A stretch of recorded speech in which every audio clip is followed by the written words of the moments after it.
Kaixo kubozaleak, gu Angelarena eskolako ikasleak gara.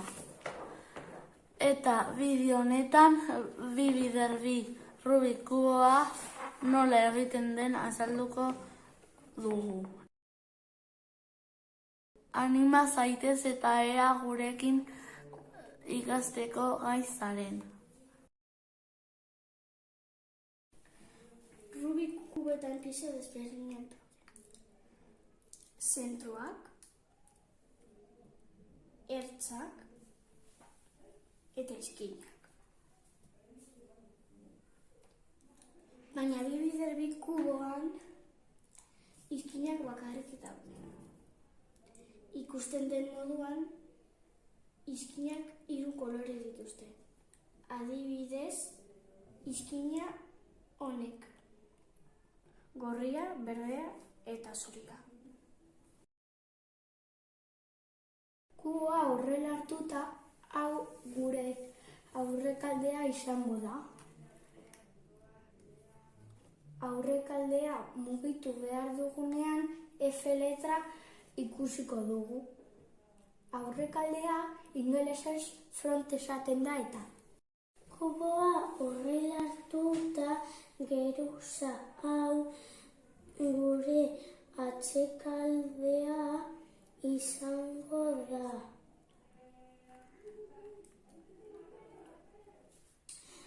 Atsekaldea mugitu behar dugunean B letra ikusiko dugu. Atsekaldea ingelesez bat esaten da eta kuboa horrela hartuta, geruza hau gure goikaldea izango da. Goikaldea mugitu behar dugunean U letra ikusiko dugu. Goikaldea ingelesez up esaten da eta kuboa horrela hartuta, geruza hau gure beknodea izango da.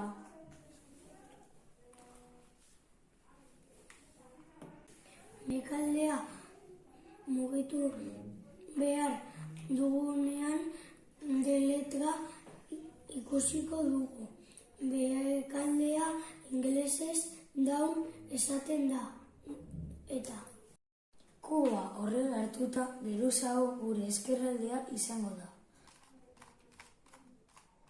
Ezkerraldea mugitu behar dugunean L letra ikusiko dugu. Ezkerraldea ingelesez left esaten da. kuboa horrela hartuta, geruza hau gure eskumaldea izango da. Eskumaldea mugitu behar dugunean R letra ikusiko dugu. Eskumaldea ingelesez right esaten da eta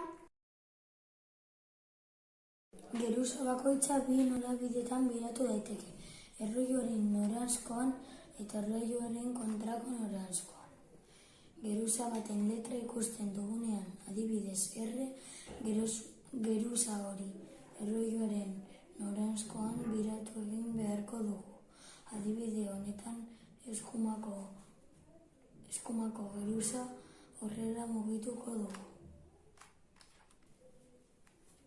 geruza baten letra apostrofe batekin ikusten dugunean, adibidez L apostroferekin horrela irakurriko dugu. L'. Eta geruza hori erlojuaren kontrako noranzkoa biratu egin beharko dugu. Adibide honetan ezkerreko geruza horrela mugituko dugu. Batzuetan geruza bat behin mugitu beharrean, bi aldiz mugitu beharko dugu.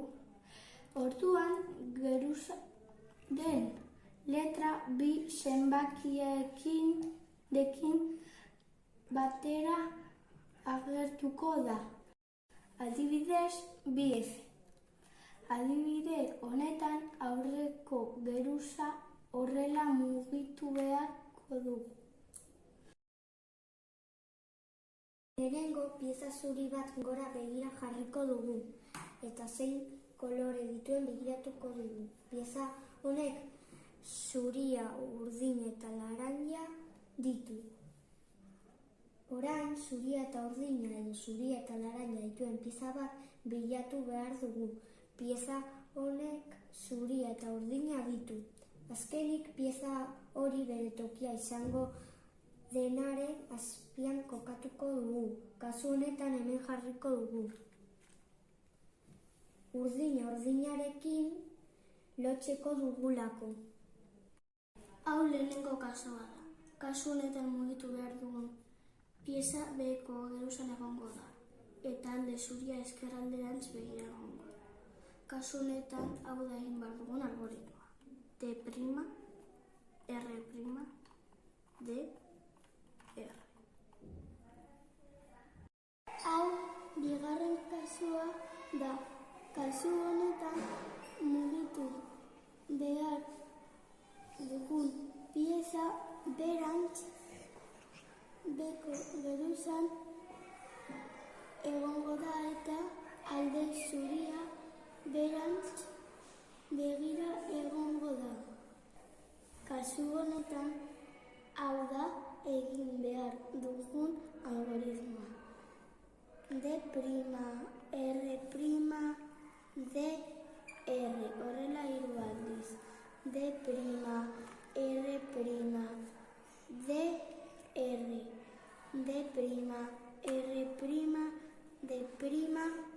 D, R.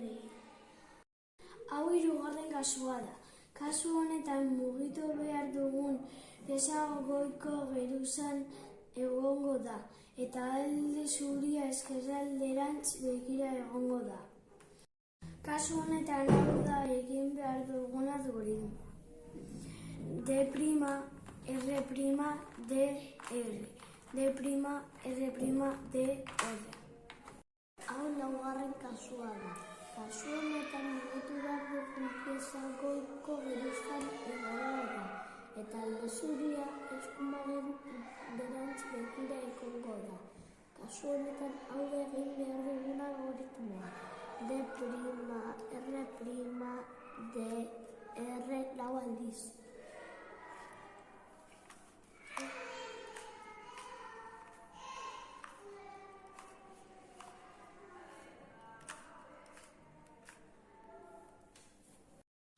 Hau bosgarren kasua da. Kasu honetan mugitu behar dugun pieza beko geruza egongo da, eta alde zuria eskumalderantz begira egongo da.